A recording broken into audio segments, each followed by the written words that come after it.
अभी आप बनारस का नाम ले रहे थे और तुलसीदास का नाम। मुझे आज एक वीडियो हाथ लगी, मेरे छोटी सी क्लिप हाथ लगी, जिसमें काशी नागरी प्रचारी सभा नए सिरे से जो कार्य करने पे लगे हैं, व्योमेश शुक्ल, वो अंतरराष्ट्रीय पुस्तक मेले में न जा पाने से काफी निराश थे। और इसके उनकी गर्व और गर्विता देखिए कि वो धीरे धीरे एक एक करके नागरिक प्रचारी सभा की पत्रिकाओं को पुनः ला रहे हैं। बहुत अच्छा। अभी नागरी भी आने वाली है, इसके पहले काशी करके ला रहे हैं नागरिक प्रचारी, तो मतलब एक नए तरीके से काम कर रहे हैं। जो आपने कहा कि लेखन को संगठन की जरूरत का एकांत ही उसको नई ऊर्जा देता है। मैं पिछले कई सालों से सुन रहा हूँ व्योमेश शुक्ल जी लगातार उस पर काम कर रहे हैं। और प्रकाश शुक्ला जी का एक वक्तव्य मैंने पढ़ा कि कई बार संस्थाओं का भी भाग्य होता है कि अच्छे व्यक्ति उनको मिल जाए।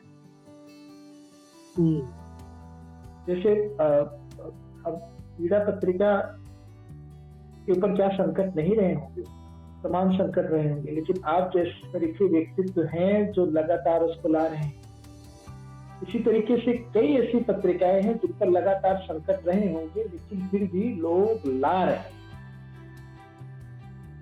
ये एक बड़ा मुझे ख्याल आ गया, तो इस बीच आपके बीच सोचा कि इसको साझा कर दूं कि काशी नागरी प्रचारी सभा पुनः पुनर्जीवित करने में या नए तरीके से लाने में व्योमेश शुक्ल जी प्राण से जुटे हुए।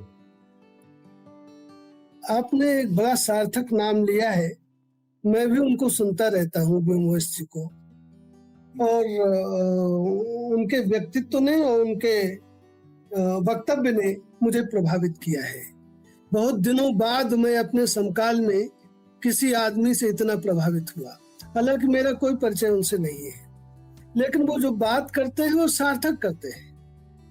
तो व्योमेश जी अगर दिल्ली नहीं जा पा रहे हैं तो बड़ा शुभ शकुन है।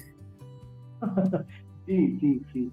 अच्छा है, तो कम से कम एकांत में बैठकर सर्जना की ठीक बात कर तो रहे हैं। तो लेखक को इन चिंताओं से मुक्त होना चाहिए। हो क्या रहा है, एक लेखक के बतौर हमने भी अपनी कल्पना का एक संसार रच लिया है और हम उसी संसार में रहना चाहते हैं जो हमारा कल्पना का संसार है। हम ये मानते ही नहीं कि जीवन का हिस्सा दुख भी हो सकता है। हमेशा सुख ही सुख रहेगा ऐसा थोड़ी है। तो आपको अगर संकट झेलने की क्षमता नहीं है तो सर्जना में मत आइए। फिर यहाँ प्रदूषण फैलाने की आवश्यकता नहीं है। और जो संगठन बने हुए घूम रहे हैं उसमें कितने ऐसे हैं जो प्रदूषण नहीं फैला रहे।